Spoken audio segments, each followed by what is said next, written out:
Ada empat reaksi yang selama ini dianggap healing, padahal sebenarnya itu escaping.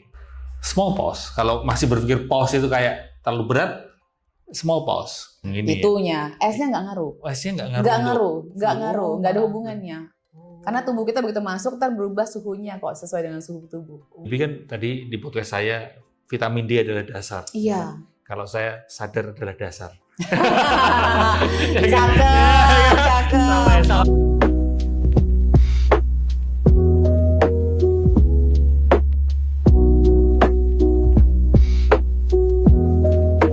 Selamat sore, kembali lagi bersama saya Debbie Jamri, your favorite naturopath.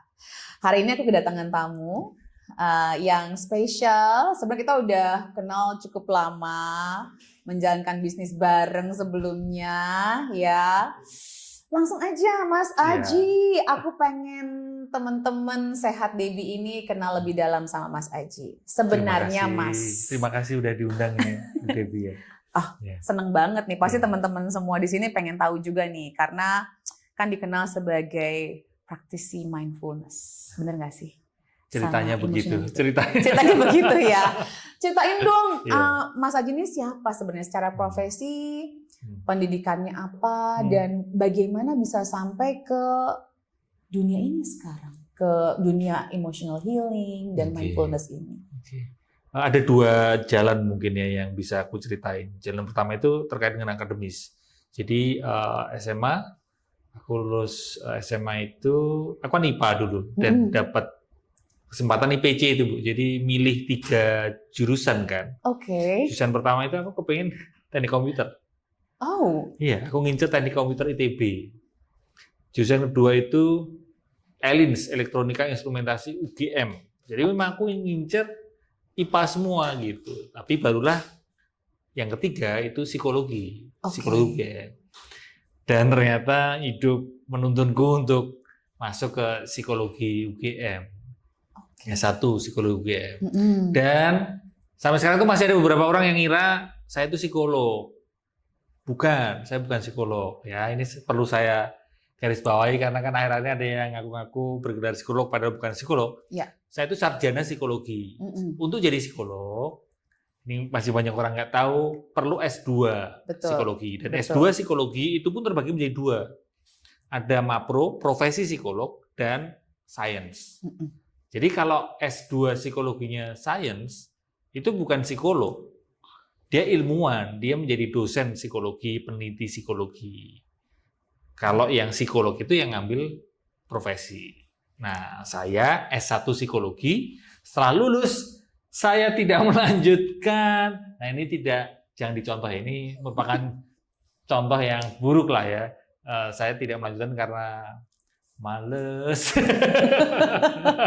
Itu. Terus apalagi alasannya? Jalan kedua yang mungkin jalan cerita yang kedua yang menjelaskan hal itu, kenapa kok saya tertarik psikologi? Yes. Lebih ke cerita hidup saya, Ibu. Jadi saya lahir.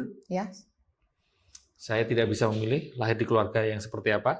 Betul. Saya lahir itu sudah kondisinya bapak ibu saya itu tidak tinggal serumah. Jadi saya hanya dirawat tinggal serumah sama ibu saya. Mungkin teman-teman mengenalnya adalah broken home. Nah, saya lahir di keluarga broken home. Sejak kecilannya ibu saya single mom. Dan dari pengalaman itu yang tertangkap di ingatan saya, terekam di ingatan saya, dari ibu saya itu suka baca buku. Dan buku-buku yang dibaca itu adalah buku-buku psikologi. Karena memang untuk memulihkan batinnya kan, karena dikhianati oleh suami dan sebagainya. Jadi berpisahnya karena ada pihak ketiga lah. Lalu karena bapak saya selingkuh, ibu saya batinnya terluka, trauma, baca-baca psikologi, baca-baca spiritual, meditasi. Dan disitulah barangkali terekam di ingatan saya sejak kecil, ya buku-buku itu. Wow, baru tahu. Aku juga baru tahu nih soal alasan ini. Iya, alasan pribadinya tuh aku baru tahu nih. Jadi sejak SD, SMP itu katanya orang-orang di sekitarku, mungkin om, tante, dan sebagainya itu, saya kan anak bungsu. Tapi katanya sejak SD, SMP itu udah kayak tua gitu. Memang old soul ya, old soul. Iya, bukan old soul sih, mungkin lebih ke muka saya ya. Gitu. Nah, SMA juga udah mulai ada dorongan untuk menanyakan hidup ini gimana sih gitu. Kok aku lahir di keluarga seperti ini, kok ada orang cemas itu gimana, itu sudah ada bayangan-bayangan seperti itu, dan akhirnya melanjutkan kuliah di psikologi itu, sarjana psikologi akhirnya lulus di S1 psikologi. Itu barangkali sedikit atau sekilas tentang hidup saya. Thank you. Terus kepikiran untuk lebih kayak mengerucutnya ke mindfulness dan emotional healing itu gimana? Tidak tiba-tiba ya kan. Okay. Dulu ini mungkin juga fun fact. Waktu semester akhir Ibu, psikologi itu sebatas saya kuliah psikologi, melihat bahwa karir paling oke di psikologi adalah di industri organisasi. Atau istilahnya PIO, psikologi industri organisasi. Kenapa? Karena masuk ke perusahaan, jadi manajer SDM dan sebagainya, wah cuannya besar ini kan gitu, mikirnya gitu, karirnya kan. Sehingga waktu saya semester akhir di psikologi, saya mengambil psikologi konsumen. Mata kuliah yang saya ambil cenderung PIO, bahkan skripsi saya itu skripsi tentang marketing. Gitu. Ya. Dan setelah lulus, saya bingung juga, mau ngapain kok saya juga nggak tergerak untuk ngelamar kerjaan gitu. Aneh ya, sungguh aneh diri saya. Saya kepingin kerja di perusahaan, tapi waktu lulus saya malas untuk ngelamar kerjaan. Saya sempat ke entrepreneur. Zaman dulu belum ada istilah startup. Sekarang ngomongnya startup. Dulu wirausaha muda, keren sekali image-nya wirausaha muda itu. Tapi, nah disinilah menjadi mungkin turning point saya. Ketika menjalani entrepreneurship, saya mengalami stres yang luar biasa sekali. Karena tidak ada pola ya, hidupnya kan dalam satu hari itu kayak kerjaan, mikirin deadline, mikirin dulu ada hutang, ada cicilan dan sebagainya, jadi stres sampailah jatuh sakit saya. Sakit itu sakit cuman capek, burnout, atau sakit yang didiagnosa dokter? Fisik. Tulang belakang saya. Tulang belakang saya ya HNP, hernia nukleus pulposus. Iya. Umur berapa itu, Mas? Itu tahun 2010-an kurang lebih. Umur berarti sekarang kan 43 saya, 42 saya. Jadi mungkin berapa? 20. Hampir 30-an ya. Hampir 30 ya. Mendekati 30. Itu wow, udah nyeri banget Ibu itu. Wow. Iya, L4, L5, terus ke dokter, ke rumah sakit Sarjito. Itu di MRI. Ya. Pokoknya dokter, pokoknya kamu harus segera MRI karena ini kelihatan tulang belakangnya udah enggak oke. Terus dokter bilang, kamu harus operasi segera mungkin opnam ya gitu. Karena memang sungguh parah lah menurut dokter itu. Ini juga lagi-lagi jangan dicontoh karena waktu itu saya keras kepala untuk tidak opnam dan tidak operasi. Lalu saya justru berkontemplasi dan ngobrol sama Indri, istri saya.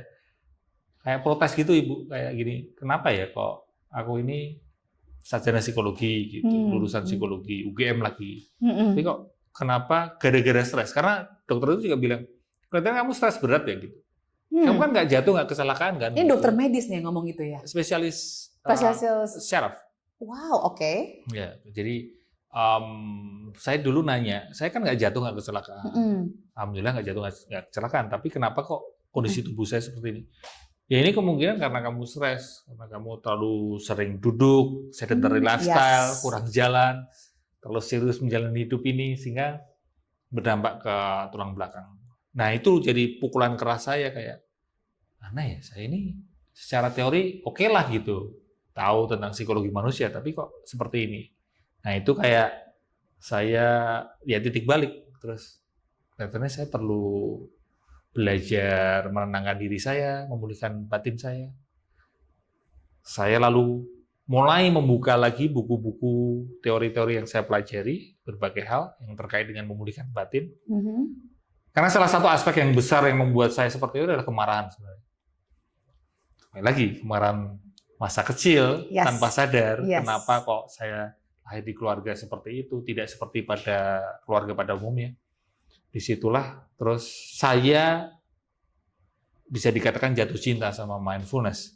Right. Dari berbagai pendekatan yang saya pelajari, yang saya coba ke diri saya cocoknya mindfulness. Belum tentu cocok buat semua orang. Betul. Begitu. Betul. Terus apa ada tambahan edukasi nggak untuk mindfulness ini? Iya, waktu itu sebenarnya saya udah ada tambahan, udah punya edukasi tentang mindfulness. Karena di psikologi sudah mulai tipis-tipis ngomongin meditasi dan sebagainya. Tapi tentu tidak terlalu banyak ya. Sehingga saya terus lanjut belajar ke berbagai guru, berbagai course waktu itu. Dan sampailah sekarang seorang Mas Aji yang kita kenal, penuh kalemnya ini ya. Ini pencitraan teman-teman, pencitraan saya kalem. Oh, istrinya sampai diantarin ke Lee Min Ho loh, sangat tenang sekali menghadapi itu semua. Karena saya berprinsip istri bahagia, saya juga pasti bahagia. Oh, itu jarang loh suami-suami, atau it takes long time for most husband untuk ngerti itu. Oh ya? Iya. Karena saya beranggapan bahwa saya ini orang yang sulit ya. Saya beranggapan saya ini orang yang susah gitu, sulit untuk diurusin gitu. Sehingga saya beranggapan bahwa istri saya tentu akan stres sekali ngurusin saya gitu. Makanya perlu refreshing lah ya. Dia kan perlu refreshing, masa ngurusin saya terus ya. Dia pura-pura nggak dengar dia. Ya kan. Kayak stuck ya, udah nggak ada pilihan lain. Iya, makanya nggak apa-apa. Saya senang juga gitu kalau Indri bisa ketemu atau fan girling gitu ya. Fan girling gitu. Ya refreshing lah. Tapi itu healthy kok, healthy. Maksudnya ya kayaknya saya juga salah satu fansnya Lee Min Ho. Bersaing ini nanti sampai. Enggak, tapi saya nggak sampai harus datang ke tempat meet and greet-nya sih. Dari jauh aja. Ya karena sebenarnya dedikasinya dia, kualitas dia dalam bekerja, ya itu selain wajahnya. Ramah katanya. Iya, ramah sekali. Padahal kita nggak kenal banget ya. So kenal banget kita sama Lee Min Ho. Terus apa sih Mas yang kalau di luar sana pendapat yang salah, yang keliru tentang mindfulness dan emotional healing? Soalnya kayak banyak sekali. Lumayan crowded ya dunia mindfulness dan emotional healing ini di luar sana. Ada yang ya apalagi kalau dari ngomongin Bali, Jogja sekarang juga banyak gitu. What do you think? Apa yang keliru tentang mindfulness? Sebelum saya jawab itu memang benar kata Ibu Debbie bahwa dibandingin 10 tahun yang lalu atau mungkin 12 tahun yang lalu saya mulai membahas ini. Saya teringat benar waktu pertama kali saya membahas ini itu banyak teman yang bilang gini, "Ji, ngapain sih kamu bahas-bahas ini?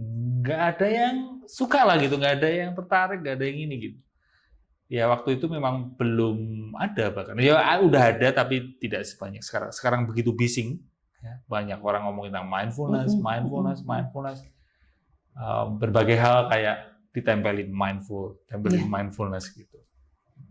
Sehingga mungkin ya hukum alam.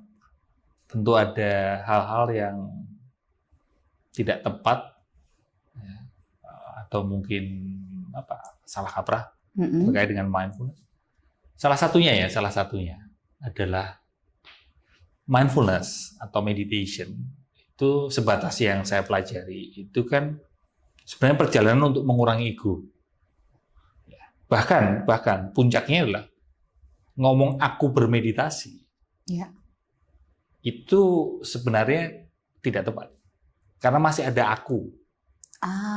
Jadi, ketika aku bermeditasi, maka si aku ini, ego ini akan berusaha untuk mencapai tujuan dari meditasi itu. Sekarang ada sebagian yang menggunakan meditasi untuk meraih kekayaan, untuk menarik rezeki, meditasi untuk ini, meditasi ini. Sehingga meditasi ini digunakan sebagai tools, teknik, metode untuk meraih attachment terhadap goals.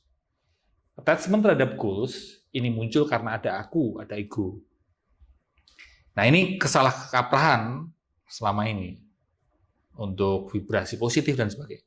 Nah padahal sebatas yang saya pelajari justru meditasi ini adalah meluruhkan ego, ketiadaan ego. Sehingga just be, not doing, just be.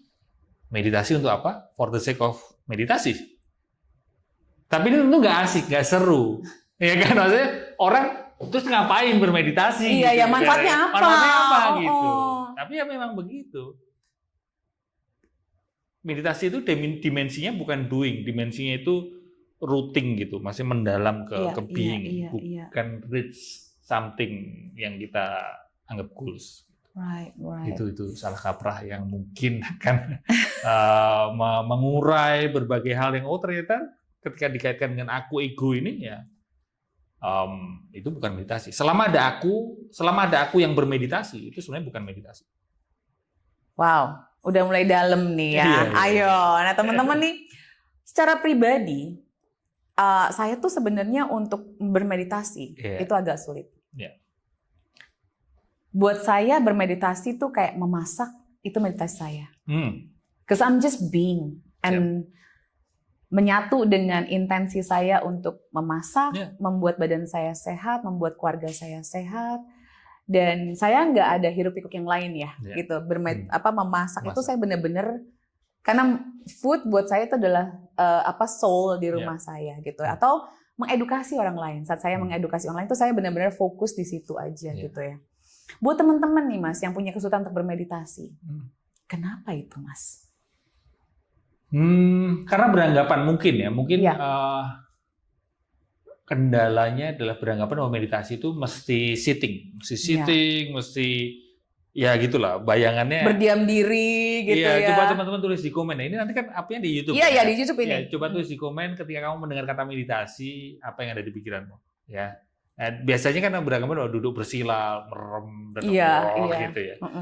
Enggak, seperti kata Bu Devi tadi, saya setuju sekali bahwa meditasi ini kan state of our mind, sehingga ya bisa aja dengan memasak, bisa aja dengan bikin kopi, bisa aja dengan jalan kaki, bisa aja dengan mungkin meeting, bisa aja dengan ngobrol dengan orang, part of meditation.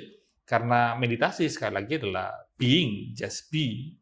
Ketika kita melakukan apapun, tapi pikiran kita nggak comes to an end, ya kan biasanya kalau kita ngaduk kopi, kita udah mikirin nanti aku akan minum kopi ini.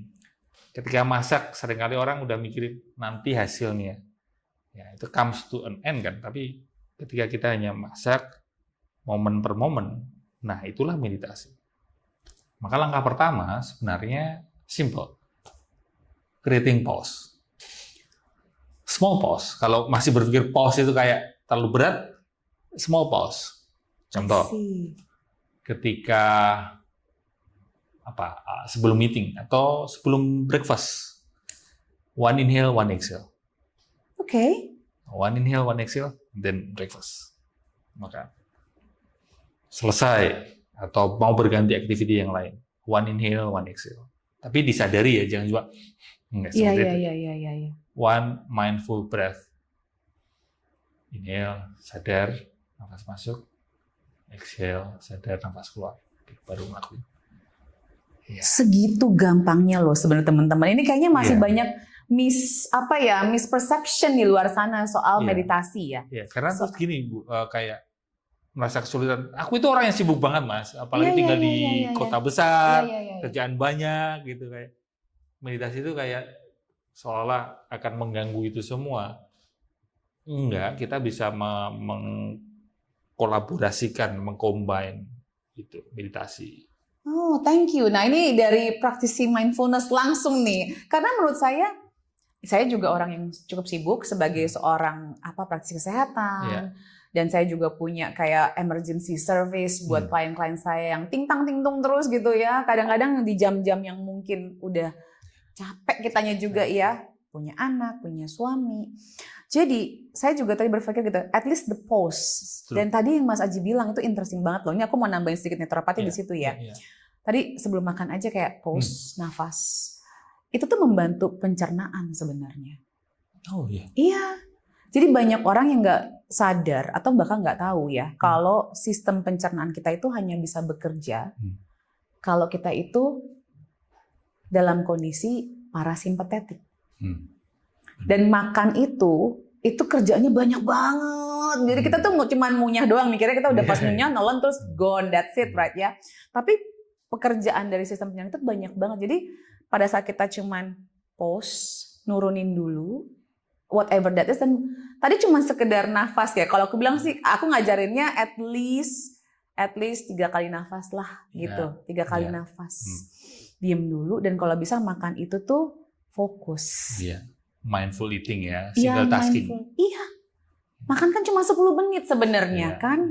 Iya kan, tapi kan banyak langsung sambil jalan, sambil lari. Jadi teman-teman ini menurut Mas Aji, 1 hembusan nafas aja, it's more than enough. Iya, itu udah jadi awal yang paling simple teman-teman untuk ini. Meskipun setelah small pause itu terus lakuin ini, nggak apa-apa, karena memang mungkin kebutuhannya seperti itu, gitu. Kondisinya kayak gitu. Desakannya memang seperti itu, tapi setidaknya ada small pause, lalu ngerjain lagi, multitasking lagi, nggak apa-apa. Nah, ini ibu-ibu beneran deh. Aku tuh soalnya banyak perempuan yang kena empedu, masalah empedu. Dan aku selalu bilang gini, ibu-ibu, aku tahu kebiasaan Anda. Tempe goreng atau nggak tahu isi, ambil kunci mobil, masuk mobil, gitu kan ya. Terus depan setir gitu ya. PR-nya udah belum? Ini terus satu ngunyah. Itu langsung empedunya. Gebrak. Enggak. Wah, berantakan. Karena kan sebenarnya di dalam mulut kita ini air liur itu bisa memecah ada enzimnya ya untuk memecah karbohidrat sama lemak. Kan empedu itu yang membantu kita untuk membantu metabolisme lemak. Gorengan itu kan ada lemaknya toh. Iya. Jadi kalau misalnya kita nggak dipersiapkan nih, setidaknya kalau kita nafas dulu, aku mau makan tahu isi ini nih, habis ini nih, gitu kan ya. Dikasih tahu tuh, otak kita ngirim sinyal ke perut. Bentar lagi ada tahu isi yang mau masuk, gitu. Nanti dipersiapkan, empedunya kan mempersiapkan si bile itu untuk memecah si tahu isi ini. Gitu. Itu kadang-kadang jadi sebegitu aja it is more than enough ya Mas. Iya, dan juga ini Bu, tentu Devi lebih berpengalaman. Banyak ilmu yang disampaikan Ibu Devi ke teman-teman. Contoh misal, teman-teman, kamu sebaiknya mengurangi atau bahkan nggak makan ini, gitu misalnya gitu ya. Atau sesimpel gini, kamu kan baru pilek, maka kamu jangan minum es. Tapi saya rasa sebagian orang terus mindless, sehingga ya tetap aja makan makanan A itu, tetap aja minum es gitu, meskipun pilek. Gak apa-apa sih Mas minum es sebenarnya. It's okay, lanjut Mas. Terus. Tapi, maksudnya ketika small pause, maka akan ada respon yang lebih bijak. Betul. Kita dihadapin ini si makanan A itu karena ada dorongan untuk aku harus makan karena udah terbiasa makan ini. Padahal udah ada knowledge ini dari Bu Devi bahwa makanan ini sebenarnya nggak sehat. Gitu. Tapi dengan small pause maka ternyata ada pilihan untuk menghindari, untuk terus enggak, makasih ya tuh. Udah small pause kan membuat keputusan kita selanjutnya, reaksi kita selanjutnya menjadi respon kan, tidak reaktif gitu. Wah, ini nyambung banget ya sebenarnya pilihan-pilihan itu sebenarnya kalau soal es sih kandungan gula sama susunya itu Mas. Esnya, itunya. Esnya nggak ngaruh. Esnya nggak ngaruh, nggak ada hubungannya. Karena tubuh kita begitu masuk ntar berubah suhunya kok sesuai dengan suhu tubuh. Tahu gitu. Bukan es. Selama ini saya belum makan es krim apa-apa ya. Aku tengah-tengah susunya ya, dari susu sama aku tengah-tengah winter itu makan es krim, tapi es krim yang aku makan biasanya kalau aku lagi di daerah-daerah yang susunya organik, susunya nggak pasteurized dan gulanya juga bukan ini. Atau jangan pas lagi stres. Sebenarnya kemungkinan stresnya yang memicu sakitnya, bukan esnya. Kita nyalahin esnya terus. Es terus katanya gitu kalau. Iya, tapi kandungan gulanya sama susu komersilnya.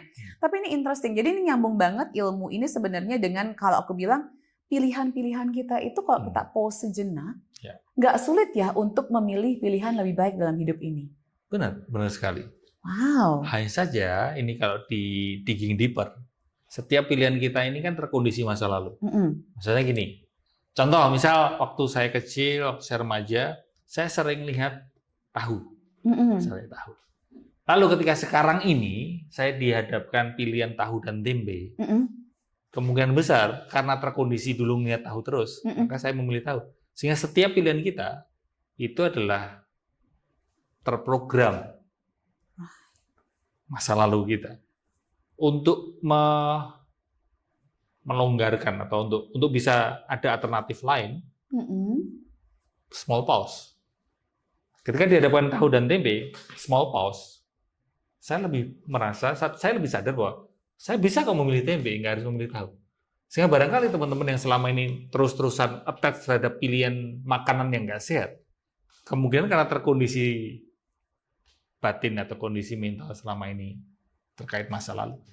Wow, sebenarnya ini tuh, aku jadi semakin ini ya. Ini tuh karena kan pengalaman dengan berbagai beribu-ribu klien ini yang sulit bu.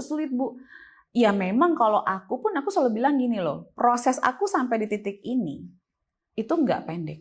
Iya, benar.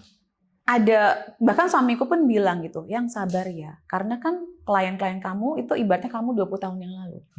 Ingat zaman 20 tahun lalu kamu itu kamu seberapa ilmu kamu cuman gitu. Dan aku pun berubah kayak dari tempe mendoan, doyan banget tempe mendoan tahu isi gitu. Sekarang aku bisa mikir atau enggak kayak martabak gitu ya gitu. Aku bisa kayak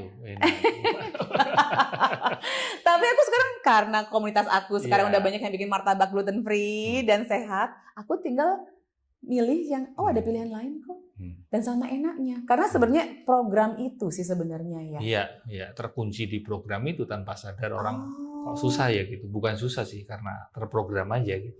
Oke. Berarti ini sebenarnya teman-teman kalau teman-teman memang kendalanya di situ ya ketika saya mungkin meresepkan protokol A, B, C terus sulit sekali kayak bolak-balik punya GERD tuh Mas, orang-orang punya GERD Mas. Itu paling aku bilangnya residivis mereka. Karena apa itu? Pengulang kejahatan yang sama. Karena biasanya tuh sembuh nih pakai protokol aku nih ya, protokol naturopati nih. Nanti mereka tiba-tiba ngilang 2-3 bulan, abis itu mereka tenggorokan aku sakit apa-apa gitu, itu gimana? Itu aku bilang kenapa? Iya sulit, aku kepengen. Jadi ini Mas Aji kalau mau belajar mindfulness yang versi Mas Aji ini, gimana mereka bisa belajar? Mulai dengan follow Instagram saya, ya Aji Santosobutro. Ada Twitter juga, tapi di Twitter seringkali saya ngobrol hal receh sih. Kalau di Twitter kan lebih ini ya, lebih biar connected ya, sama anak Gen Z ya. Lebih ribut lah, lebih ramai di sana. YouTube juga ada Aji Santosobutro, Aji Santosobutro TV kalau YouTube saya. Dari situ nanti akan ada info jadwal sesi. Ya, dan ini nanti tayang dalam waktu dekat atau akan lebih. Ya, saya hari-hari ini tuh berniat seminggu sekali bikin webinar online dan PSU Wish. Wow. Ya, karena memang akhir-akhir ini banyak orang yang cerita ke saya bahwa kondisi hidup jadi semakin serba sulit, sehingga saya rasa saya bisa berperan di situ, mengisi peran di situ dengan yuk kita belajar bareng-bareng untuk nguatin kuda-kuda mental. Menurut saya istilah saya gitu, kuda-kuda kesehatan mental kita perlu kita kuatin karena memang kondisi baru tidak mudah. Lewat PSU sini webinar itu. Itu awal ini sih, awal belajarnya dari situ. Teman-teman kalau bagi yang tertarik silahkan belajar sama Mas Aji. PSU tuh give me idea juga nih kayak I think that's a good karena banyak yang sempat aku bilang juga ada yang nanya kok kenapa semua kelas di Bu Dewi berbayar ya? Yang pertama untuk komitmen. Kalau buat aku juga bikin ada yang PSU sometimes gitu ya. Tapi itu juga perlu Ibu karena saya selain PSU juga ada sesi yang memang berbayar. Iya. Diundang corporate juga saya berbayar karena ya perlu seimbang lah. Tentu. Sosial Iya. Berbayar juga. Jadi nanti ada semua di Aji Santosobutro di IG. Ada semua jadwalnya ya Mas ya. Aku pengen nanya juga nih Mas, soalnya kan ada banyak nih kalau persepsi emotional healing itu kayak traveling ke sini, traveling ke sana gitu. Terus habis pulang-pulang stres, duitnya habis gitu. Sementara katanya Mas Aji kan kondisi lagi nggak baik-baik aja nih, kebanyakan soal finansial nih. Itu gimana soal pendapat teman-teman yang di luar sana yang begitu? Misconception ya terkait dengan healing. Orang menganggap bahwa itu healing, padahal sebenarnya itu kan escaping. Melarikan diri sebenarnya. Melarikan diri. Kalau kita bahas lebih lengkap, sebenarnya ada empat reaksi yang selama ini dianggap healing, padahal sebenarnya itu escaping. Bukan hanya escaping, tapi mungkin upaya kita untuk tidak menemui atau tidak menyembuhkan luka itu. Reaksi pertama adalah tekan pendam. Jadi, ini terluka, ini kecewa, sedih, udah tekan pendam aja. kita manusia timur ahli di sini. Ya, kita pokoknya harus kelihatan senyum terus, kelihatan gembira terus dan sebagainya. Ini banyak jadi akar masalah kesehatan nih yang tekan pendam nih. Tekan pendam. Kurang asertif. Ya. Berbeda mungkin kalau teman-teman atau orang-orang di luar lebih langsung asertif. Nah, tekan pendam ini reaksi yang seringkali dianggap banyak orang ini adalah caraku untuk healing, yaitu adalah tekan pendam. Padahal ini enggak sehat. Ya. Akan berdampak ke kesehatan fisik. Yang kedua reaksinya adalah sebaliknya, antitesanya, yaitu venting out. Keluarin, luapin. Ini juga nggak sehat. Ya. Meskipun kamu merasa kayak, udahlah pokoknya lepasin aja, langsung ada anger room atau apa gitu kan. Itu ternyata juga nggak baik, gitu, nggak baik. Yang ketiga adalah pengalian, termasuk ke makanan. Iya. Cari substance ya, pengganti ya. Sedih ke makan, stres ke makan. Marah larinya ke makan. Jadi makan ini menjadi trauma respons, ya kan? Nah ini setuju. Juga ternyata pengalian ini tidak sehat. Itu bukan healing. Dan yang keempat adalah reframing. Ini memang agak subtle ya, tapi terjadi kayak ketika gagal, lalu kita berusaha ngelihat sisi positifnya.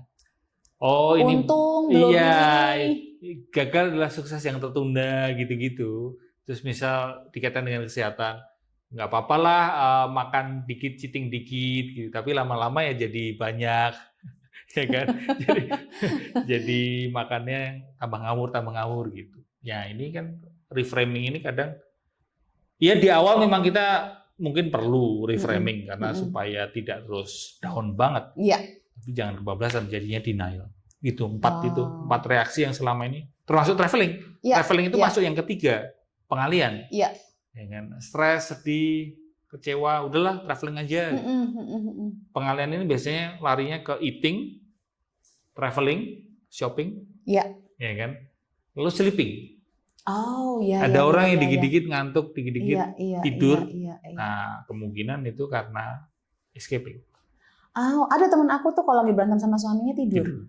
Ya. Wow. Oke. Mas, kan Mas Aji ini penuh dengan kesibukan ya? Enggak juga ya? Kelihatan aja sibuk ya, biar keren lah ya, biar keren.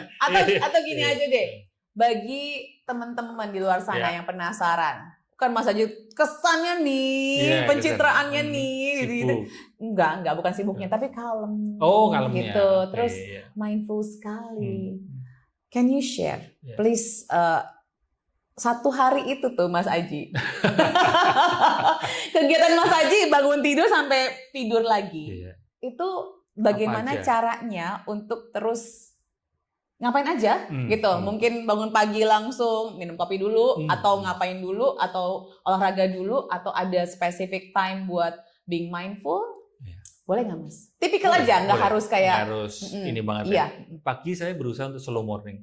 Oke. Ya, meskipun ada beberapa hal yang mungkin ada beberapa hari yang karena ada event dan sebagainya, ya memang harus rush. Tapi saya upayakan untuk slow morning. Saya bukan peminum kopi, saya udah lama nggak minum kopi, nggak minum teh di pagi hari, hanya air putih aja sama buah. Saya makan buah. Dan cenderung akhir-akhir ini baru cocoknya saya merasa adalah IF, intermittent. Nah, saya baru makan itu agak siangan. Ya. Tapi di pagi hari itu saya isi dengan tadi makan buah, air putih, meditasi, nge-gym, olahraga. Tapi kalau miss olahraga di pagi hari, biasanya saya alihkan ke sore. Olahraganya antara nge-gym atau jalan kaki. Jadi kalau nggak bisa nge-gym ya jalan kaki, kalau nggak bisa jalan kaki ya nge-gym. Terus siang habis makan, sebelum makan siang mungkin ada kerjaan, saya kerjain dulu. Setelah makan siang kerja, tapi ada istirahatnya juga kadang. Jadi selalu ada break-nya gitu kerja ini. Saya nggak tahu, ini agak aneh, tapi mungkin saya bocorin di sini. Bocorin Mas. Kayak kerja saya itu belum tentu cocok buat semua orang ya, karena ini mungkin termasuk privilege buat saya, karena buat teman-teman mungkin tidak bisa melakukan.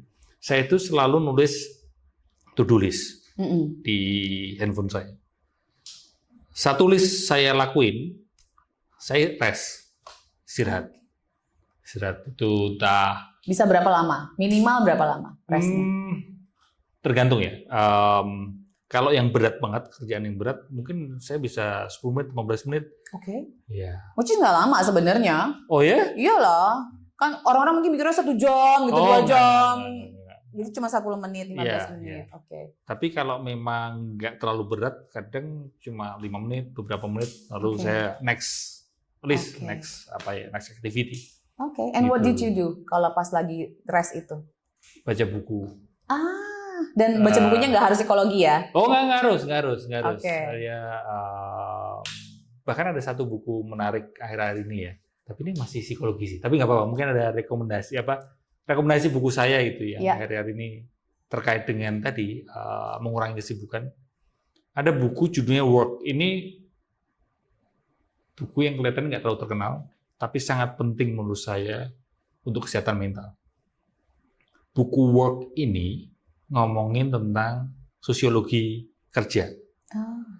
Sejak zaman dulu sampai sekarang, hidup orang itu didominasi kerja. Dan lucunya, kan ini teknologi semakin canggih, Bu ya. Manusia semakin modern. Tapi kenapa manusia ini, kita ini termasuk saya, kerjaannya semakin bertambah banyak gitu. Iya. Kan kayak paradoks. Nah, di buku itu mengajak kita untuk merenungi tentang kerja ini seperti apa. Terus ada buku Digital Minimalism, buku Company of One. Ini untuk menyederhanakan kehidupan kerja kita supaya tidak terlalu sibuk. Saya akhirnya belajar untuk tidak terlalu sibuk. Dan itu mungkin jadi ada hubungannya dengan berlatih mindfulness saya dalam hidup sehari-hari. Wow, interesting. Jadi kadang-kadang tuh orang malah kayaknya kalau nggak stres, kalau nggak sibuk tuh kayaknya mereka tuh nggak tenang gitu loh. Sesuatu yang hening, banyak orang yang ketakutan sama keheningan, sama ya gitu loh. Itu sebenarnya tuh ada unfinished business kah? Gitu. Dan kalau saya sih ngebantu klien saya dengan EFT, Mas. Nggak tahu Mas pernah dengar nggak soal EFT? Pernah belajar tentang EFT juga apa enggak gitu? Itu apa sih, dari mana tuh Mas akarnya tuh Mas biasanya? Saya pernah mengalami ada fase di mana keberhargaan diri saya berharga itu ketika saya sibuk. Jadi ada fase di mana saya itu sangat bangga, sangat senang ketika post di sosial media, kemarin pagi saya di kota ini, besok udah kemana, itu kayak ada glorifikasi sibuk gitu. Dan itu ternyata sumber masalahnya ya balik lagi ke trauma, karena memang ada trauma masa lalu yang membuat saya merasa atau menilai diri saya berharga itu karena sibuk. Semakin sibuk semakin berharga. Nah, dengan menyadari itu, dengan berlatih mindfulness, saya jadi mengurangi sibuk dan nyaman ketika nggak ngapa-ngapain. Tapi juga ini teman-teman mungkin relate ya. Mas Haji, ketika aku itu nggak ngapa-ngapain, apalagi dulu diem sendirian. Iya. Wah, aku takut, Mas. Iya. Karena bertemu dengan pikiran, ingatan gitu kan. Dan ambisi. Biasanya yang menyulitkan kita untuk nggak ngapa-ngapain itu kan ambisi.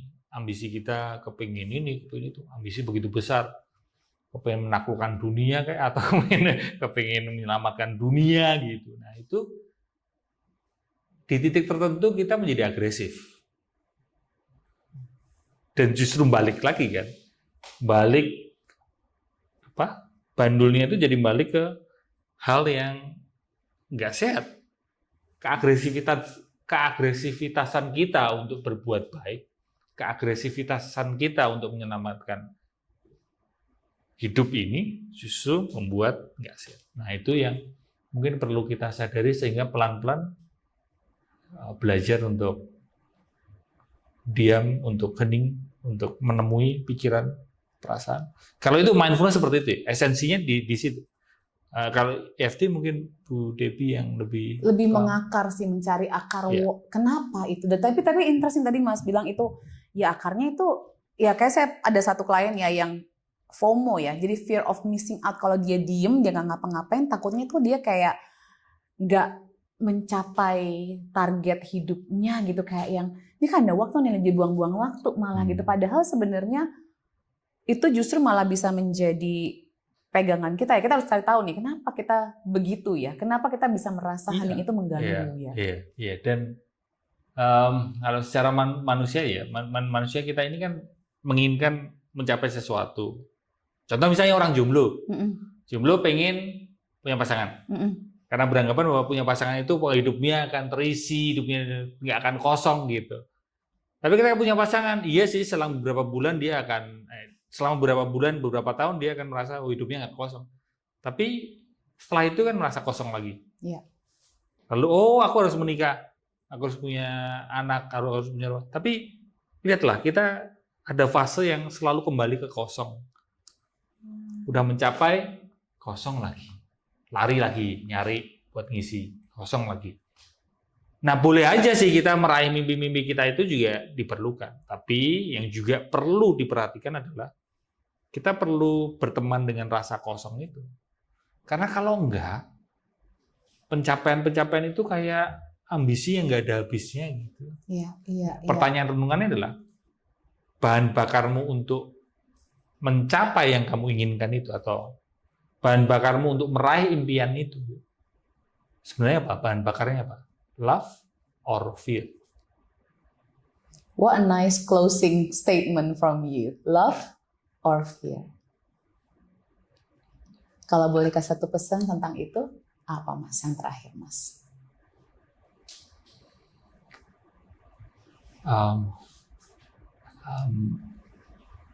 Banyak penderitaan di hidup ini, banyak kejahatan, kekerasan, bahkan termasuk kekerasan ke diri kita sendiri, tidak hidup sehat, itu kan termasuk kekerasan pada diri kita sendiri.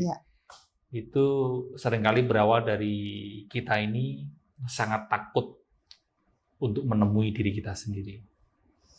Wow. Maka saran saya, yuk pelan-pelan mulai luangkan waktu untuk nggak ngapa-ngapain, untuk hening, just be. Berteman dengan pikiran dan perasaan yang muncul, berlatih nyaman dengan diri sendiri, berhenti berlari dari diri kita sendiri. Itu saya rasa, kalau saya boleh saran. Thank you. Jadi bukan, heningnya benar-benar hening ya, bukan nonton drakor. Oh bukan. Ngepoin hidup orang lain. That is so good. Thank you so much. My pleasure. Itu aku gabunginnya banyak banget sih sama ilmu naturopati dan untuk membantu penyembuhan. Jadi teman-teman, aku tuh baru lebih dalam lagi nih mengenal apa sih ilmunya Mas Aji yang bisa aku kombinasi dengan klinik aku sendiri, protokol aku sendiri. Jadi kalau memang itu yang teman-teman butuhkan, datanglah ke kelasnya Mas Aji dan belajar lebih banyak. Karena itu akan membantu kerjasama juga untuk penyembuhan, untuk menjalankan protokol apapun ya yang diajarkan oleh, yang disuggest sama praktisi kesehatan atau bahkan pengobatan apapun di dunia ini ya. Kalau Bu Debbie kan tadi di podcast saya, vitamin D adalah dasar. Iya. Kalau saya sadar adalah dasar. Cakep. Sama ya, salaman dulu ya kan. Kita sepakat ya. Jadi perlu sadar dulu untuk memulai hidup sehat. Karena penulis tentang hidup sehat mungkin teman-teman udah tahu, tapi untuk memulainya itu kita perlu sadar. Gitu. Itu on point banget sih, itu cover semuanya. Thank you so much. Terima kasih. Mudah-mudahan kita bisa ketemu lagi. Ya, kalau ke Indonesia tentu berkabar. Atau kita ketemunya di Inggris. Ya, itu. Sambil nonton bola. Oke, thank you Mas. Hatur nuhun teman-teman. Jangan lupa untuk follow kita dan follow YouTube-nya Mas Aji dan semua sosial medianya. Take care, salam sehat selalu. Bye.